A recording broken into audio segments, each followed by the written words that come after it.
Hey everyone, this is Bill over in the technical department over at Delta Lock. I just want to go over a security check with everybody for a minute. This has popped up a couple of times in a couple of different stores. So just so everybody understands how this works and what it's used for. So this is a piece of security check.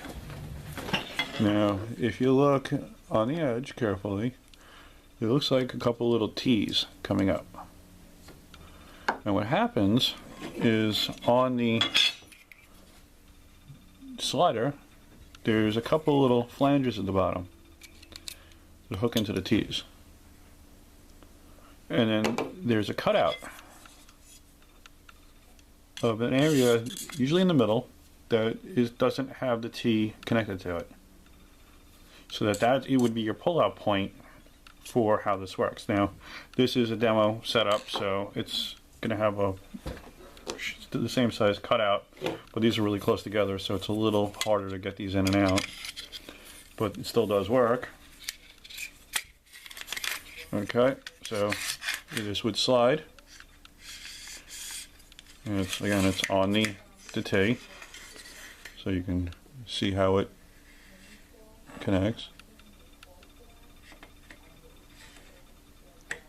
And that's how that connects up. And then what you do is you get it out to its center point, and it'll start to lift up, and it disconnects. But that's how you would take a door out in the field. You just find its center point where the door starts to pick up. Usually what I explain to people is grab the lock, so you're here, and just pick up on the lock side, slide it back and forth by the lock. You'll feel the first part just pick up a little bit. And you just grab this edge of the door and you lift up on the other side, and it'll pull itself up, and then you just reinstall top side, top of the door goes in, and then just seat it on top of the security track and just slide it back and forth until it drops in, and then your door is back and being active again.